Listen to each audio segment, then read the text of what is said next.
மெய்வெளியின் செய்திகள் ஆதரவு வழங்குவோர் Satcon Holidays.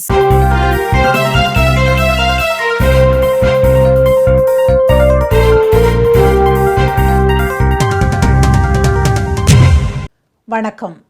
மெய்வெளியின் செய்திகள் வாசித்தளிப்பவர் ரஜிதா சாம். முதலில் இலங்கை செய்திகள்.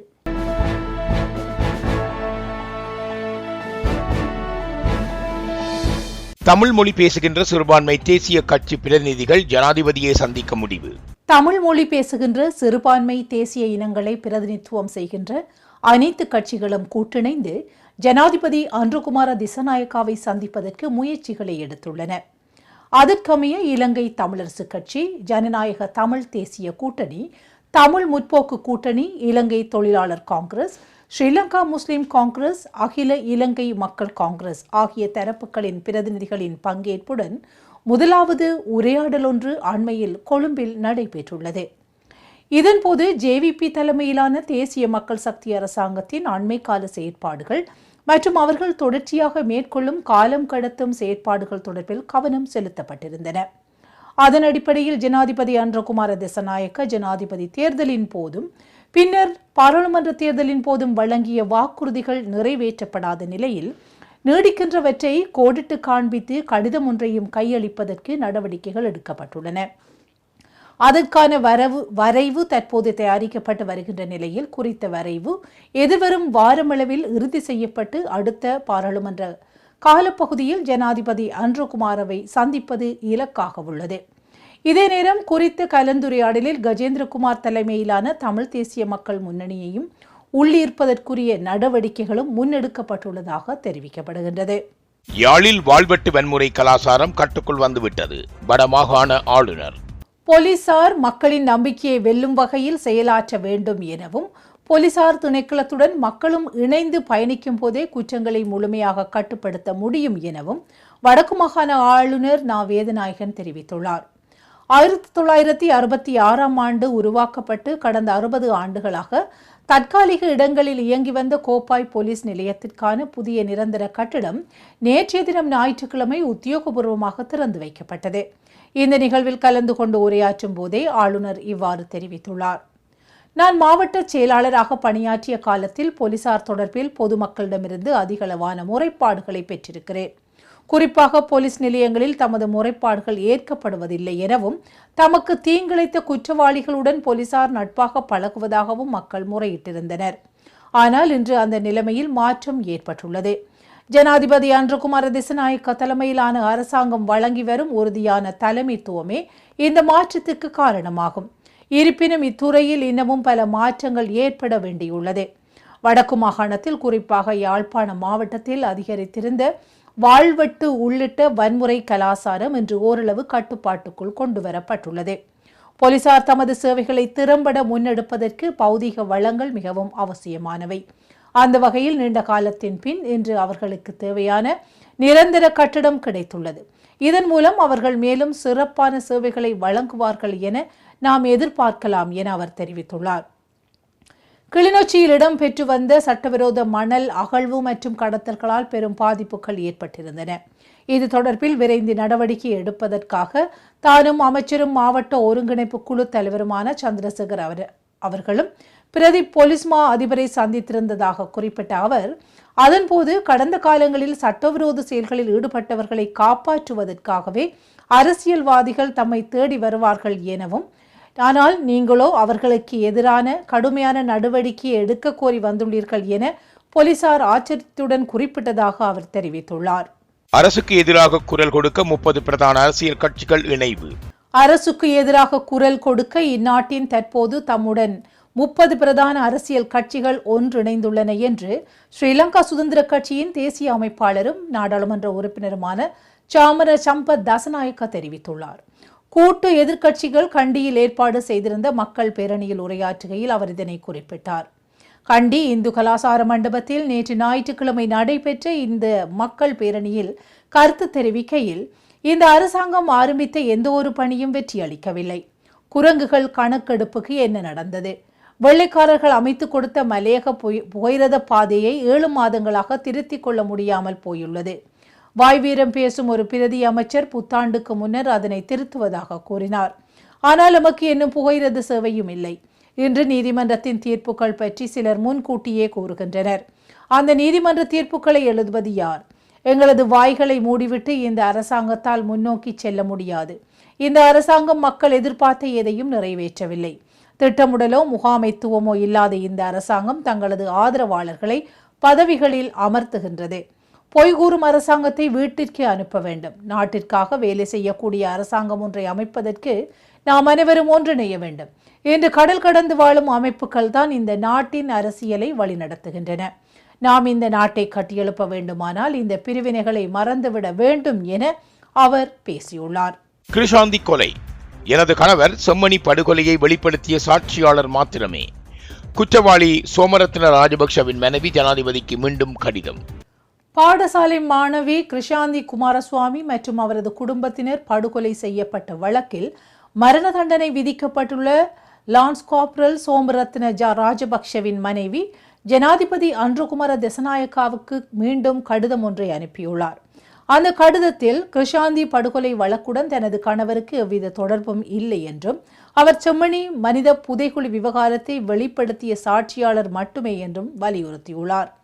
கடந்த ஆண்டு ஜூலை மாதம் ஜனாதிபதிக்கு அனுப்பியிருந்த விரிவான கடிதத்தின் பின்னர் காணாமல் போனோர் பற்றிய அலுவலக அதிகாரிகள் 2 தடவைகள் வெலிக்கடை சிறைச்சாலையில் சோமரத்ன ராஜபக்ஷவை சந்தித்து தகவல்களை பெற்றிருந்தனர். அத்துடன் செம்மணி மனித புதைக்குழி மற்றும் 1996ஆம் ஆண்டில் யாழ்ப்பாணத்தில் இடம்பெற்றதாக கூறப்படும் மனித உரிமை மீறல்கள் தொடர்பில் சுயாதீன விசாரணை நடத்தப்பட வேண்டும் எனவும் அவர் கோரிக்கை விடுத்திருந்தார். இந்த நிலையில் தனது கணவர் ஏற்கனவே சுமார் 30 ஆண்டுகளாக தண்டனை அனுபவித்து வருவதாக சுட்டிக்காட்டியுள்ள அவரது மனைவி உண்மைகளை ஆராய்ந்து நீதியை நிலைநாட்ட அரசாங்கம் உரிய நடவடிக்கை எடுக்க வேண்டும் என ஜனாதிபதியிடம் மீண்டும் வேண்டுகோள் விடுத்துள்ளார். யாழ்ப்பாண புத்தக கண்காட்சியில் சீனாவின் ஈடுபாடு. அனுமதியை ரத்து செய்தது யாழ்ப்பாண மாநகர சபை. நல்லூர் திருவிழா காலத்தில் சங்கிலியன் பூங்காவில் நடத்த திட்டமிடப்பட்டிருந்த புத்தக கண்காட்சிக்கான அனுமதியை யாழ்ப்பாண மாநகர சபை தற்காலிகமாக இடைநிறுத்தியுள்ளது. குறித்த கண்காட்சியில் சீனாவின் பங்கு இருப்பதாக வெளியான செய்தியை தொடர்ந்து இந்த முடிவு எடுக்கப்பட்டுள்ளது. யாழ்ப்பாண மாநகர சபையின் நிதி குழு கூட்டத்தில் நல்லூர் ஆலயத்தையும் யாழ்ப்பாணத்தின் கலை கலாசார மற்றும் பண்பாட்டு அடையாளங்களையும் பிரதிபலிக்கும் வகையில் புத்தக கண்காட்சி நடத்துவதற்கான முன்மொழிவு ஏற்பட்டிருந்தது. ஆனால் பின்னர் வெளியான ஊடக செய்திகளில் இந்த கண்காட்சியில் சீனாவின் ஈடுபாடு குறித்து தகவல்கள் வெளியாகியதை அடுத்து விவகாரம் மாநகர சபையின் கவனத்துக்கு கொண்டு செல்லப்பட்டது. சபை அமர்வில் கருத்து தெரிவித்த உறுப்பினர்கள் குறிப்பாக இந்தியாவுடன் நெருங்கிய கலை மற்றும் கலாசார உறவுகளை கொண்டுள்ள யாழ்ப்பாணம் இத்தகைய விடயங்களில் அவதானத்துடன் செயற்பட வேண்டும் என வலியுறுத்தினர். இதனையடுத்து புத்தக கண்காட்சி தொடர்பான அனைத்து விடயங்களும் முழுமையாக ஆராயப்பட்ட பின்னரே இறுதி அனுமதி வழங்கப்படும் என்றும் அதுவரை எந்த நடவடிக்கைக்கும் அனுமதி வழங்கப்படாது என்றும் மாநகர முதல்வர் அறிவித்துள்ளார். பாலச்சந்திரன் என்னிடம் ஒப்படைக்கப்பட்டிருந்தால் பாதுகாத்திருப்பேன். முன்னாள் அமைச்சர் டாக்டர் உருக்கம். இறுதிப் போரின் போது தமிழீழ விடுதலை புலிகள் இயக்க தலைவர் வேலுப்பிள்ளை பிரபாகரனின் இளைய மகன் பாலச்சந்திரன் தன்னிடம் ஒப்படைக்கப்பட்டிருந்தால் அவரை உயிருடன் பாதுகாத்திருப்பேன் என இபிடிபியின் செயலாளர் நாயகமும் முன்னாள் அமைச்சருமான டாக்டர் தேவானந்தா தெரிவித்துள்ளார். இறுதிப் போர் நிறைவடைந்த பின்னர் இலங்கை இராணுவத்தின் கட்டுப்பாட்டில் இருந்ததாக கூறப்படும் பாலச்சந்திரன் துப்பாக்கிச் சூட்டில் கொல்லப்பட்ட சம்பவம் அப்போது சர்வதேச அளவில் பெரும் கவனத்தை ஈர்த்திருந்தது. இந்த விவகாரம் தொடர்பாக ஊடகவியலாளர்கள் எழுப்பிய கேள்விக்கு பதிலளித்த டாக்டர் தேவானந்தா, பாலச்சந்திரன் தன்னிடம் ஒப்படைக்கப்பட்டிருந்தால் மனிதநேய அடிப்படையில் அவரை பாதுகாத்திருப்பேன் என்று கூறினார். போர் முடிவடைந்த பின்னர் அந்த சிறுவனால் எந்தவித அச்சுறுத்தலும் ஏற்பட்டிருக்க வாய்ப்பில்லை என்றும் அவர் குறிப்பிட்டார். மேலும் போர்க்காலத்திலும் அதற்கு பின்னரும் விடுதலை புலிகள் அமைப்பின் முக்கிய உறுப்பினர்கள் உள்ளிட்ட பலரை பாதுகாப்பதாக வைத்திருந்து அவர்களை புனர்வாழ்வு நடைமுறைகளின் ஊடாக விடுவிப்பதற்கான நடவடிக்கைகளில் ஈடுபட்டதாகவும் தெரிவித்தார். அதேபோன்று பாலச்சந்திரனுக்கும் தேவையான உயர் பாதுகாப்பை வழங்கியிருக்க முடியும் என டாக்டர் தேவானந்தா குறிப்பிட்டுள்ளார். செய்திகளில் இனி வருவன இந்திய செய்திகள். Soft ocean breeze. Bentata welcomes you to paradise with Satkin Holidays. Mirasa Beach. Feel the magic of Mirasa, where Tucaris waves, peaceful beaches, and unforgettable moments create the perfect escape for couples. Relax, walk by the shore, and fall in love with every sunset. Weligama, adventure meets romance in Weligama. Surf, smile, and enjoy the beauty of Sri Lanka with Satkin Holidays. Your dream beach getaway starts here. Satkin Holidays. For more info, contact www.satkin.com.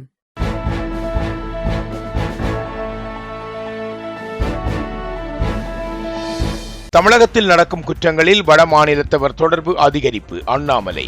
Thiruvalluvar மாவட்டம் கும்மிடிப்பூண்டி அருகே 3 வயது சிறுமி பாலியல் வன்கொடுமைக்குள்ளாகி உயிரிழந்த சம்பவம் தொடர்பாக அண்ணாமலை தமிழக அரசுக்கு முக்கிய கோரிக்கை ஒன்றை முன்வைத்துள்ளார்.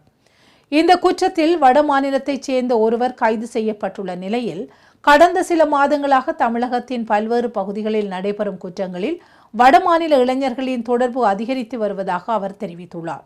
காஞ்சிபுரம், தாம்பரம், திருவள்ளுவர், சென்னை, வேளச்சேரி மற்றும் மதுரவாயல் உள்ளிட்ட பகுதிகளில் பாலியல் குற்றங்கள், பெண்களுக்கு எதிரான அத்துமீறல்கள் மற்றும் திருட்டுச் சம்பவங்களில் வடமாநிலத்தைச் சேர்ந்த பலர் கைது செய்யப்பட்டுள்ளதாகவும் அவர் சுட்டிக்காட்டியுள்ளார். குற்றங்களில் ஈடுபடுபவர்களை காவல்துறை விரைவாக கைது செய்வது பாராட்டத்தக்கது என்றாலும் குற்றங்கள் நடைபெறாமல் தடுக்க தமிழக அரசு என்ன நடவடிக்கைகளை எடுக்கப் போகின்றது என்ற கேள்வியையும் அவர் எழுப்பியுள்ளார். பணி நிமித்தமாக பிற மாநிலங்களிலிருந்து தமிழகம் வருவது இயல்பான விடயம் என்றாலும் இங்கு பணிபுரியும் தொழிலாளர்களின் முழுமையான விவரங்கள் அரசிடம் இருக்க வேண்டும் என அவர் வலியுறுத்தியுள்ளார். மேலும் தமிழகத்தில் பணியாற்றும் வடமாநில தொழிலாளர்களின் சொந்த ஊர், பணியிடம், தங்குமிடம் உள்ளிட்ட தகவல்களை அவர்களை பணியமர்த்தும் நிறுவனங்கள் மற்றும் ஒப்பந்தக்காரர்கள் கட்டாயமாக அரசிடம் சமர்ப்பிக்க வேண்டும் என்றும் அந்த விவரங்களை அரசு முறையாக கண்காணிக்க வேண்டும் என்றும் அண்ணாமலை தனது எக்ஸ் தளத்தில் பதிவிட்டுள்ளார். முதலமைச்சர் விஜய் சங்கீதா விவாகரத்து வழக்கு ஒத்திவைப்பு. நடிகராக இருந்து தமிழக முதல் அமைச்சராக மாறிய ஜோசப் விஜய் மற்றும் அவரது பிரிந்து வாழும் மனைவி சங்கீதா ஆகியோரின் விவாகரத்து மனு இன்று காலை 10:30 மணிக்கு செங்கல்பட்டு மகளிர் நீதிமன்றத்தில் விசாரணைக்கு வந்தது. இதையடுத்து இந்த விசாரணை எதிர்வரும் ஆகஸ்ட் 7ஆம் தேதிக்கு ஒத்திவைக்கப்பட்டுள்ளது. தமிழக வெற்றிக் கழகத்தின் தலைவரும் தமிழக முதல் அமைச்சருமான விஜய்க்கும் அவரது மனைவி சங்கீதாவுக்கும் இடையே கருத்து வேறுபாடு ஏற்பட்டதாக கூறப்பட்ட நிலையில் சங்கீதா விவாகரத்து கோரி செங்கல்பட்டு குடும்ப நல நீதிமன்றத்தில் மனு தாக்கல் செய்திருந்தார்.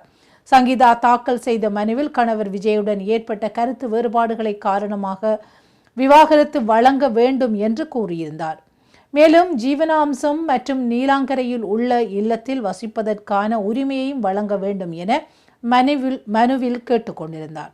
இந்த வழக்கு ஏற்கனவே விசாரணைக்கு வந்தபோது விஜய் மற்றும் சங்கீதா இருவரும் நேரில் முன்னிலையாகவில்லை. அவர்களது சட்டத்தரணிகள் மாத்திரமே நீதிமன்றத்தில் முன்னிலையாகியிருந்தனர். இதனையடுத்து வழக்கின் விசாரணை ஜூன் 15க்கு மாற்றப்பட்டிருந்தது. அதன்படி இந்த வழக்கு மீண்டும் விசாரணைக்கு வந்தது. அந்த நிலையில் விவாகரத்து வழக்கில் வீடியோ அழைப்பு மூலம் ஆஜராக அனுமதி கோரி முதலமைச்சர் விஜய் மற்றும் சங்கீதா தாக்கல் செய்த மனுவை செங்கல்பட்டு நீதிமன்றம் நிராகரித்தது. மேலும் வீடியோ அழைப்பு, விசாரணைக்கு தேவையான இமெயில் முகவரி உள்ளிட்ட ஆவணங்களை முறையாக சமர்ப்பிக்க நீதிமன்றம் அறிவுறுத்தியுள்ளது. இன்று விசாரணைக்கு முதலமைச்சர் விஜய் மற்றும் சங்கீதா இருவரும் முன்னிலையாகாதமையினால் வழக்கின் விசாரணை ஆகஸ்ட் 7ஆம் தேதிக்கு ஒத்திவைக்கப்பட்டுள்ளமை இங்கு குறிப்பிடத்தக்கது. செய்திகளில் தொடர்வன உலக செய்திகள்.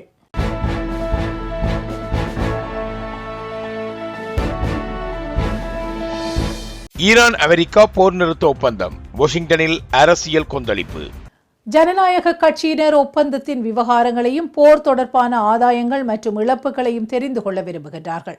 அமெரிக்க ஜனாதிபதி டொனால்ட் ட்ரம்ப் அவரது ஆதரவாளர்களும் இந்த முன்னேற்றத்தை ஒரு பெரும் ராஜதந்திர வெற்றி என கூறுகின்றனர்.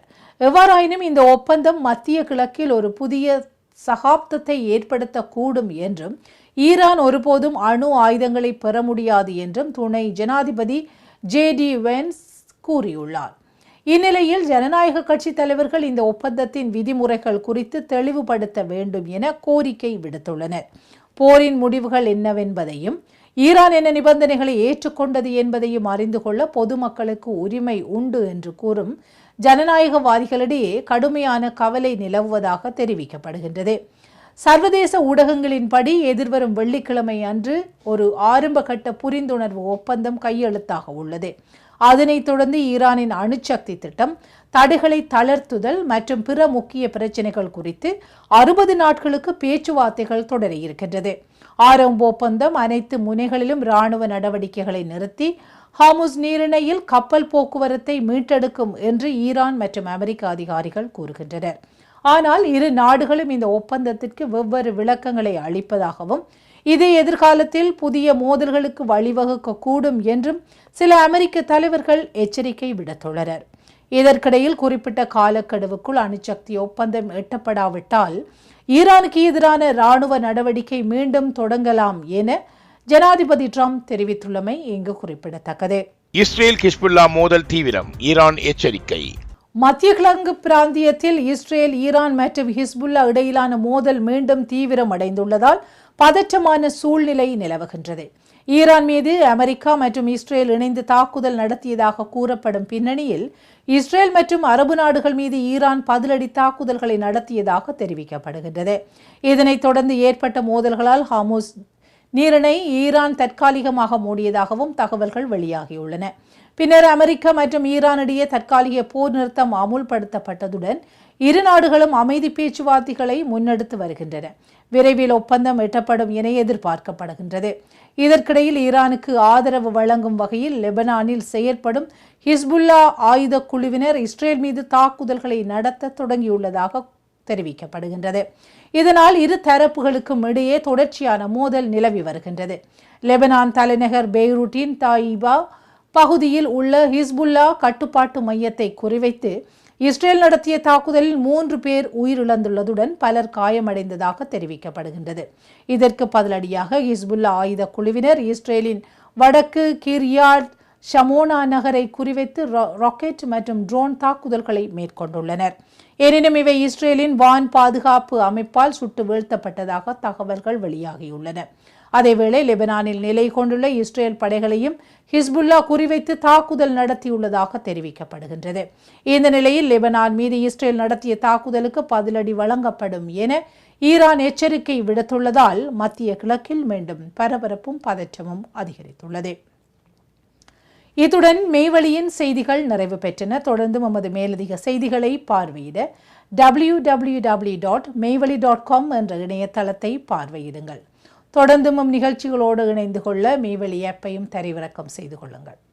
வணக்கம்.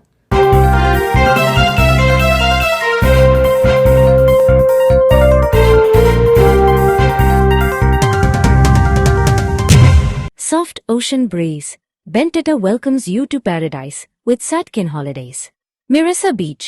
Feel the magic of Mirasa, where turquoise waves, peaceful beaches, and unforgettable moments create the perfect escape for couples. Relax, walk by the shore, and fall in love with every sunset. Weligama, adventure meets romance in Weligama. Surf, smile, and enjoy the beauty of Sri Lanka with Satkin Holidays. Your dream beach getaway starts here.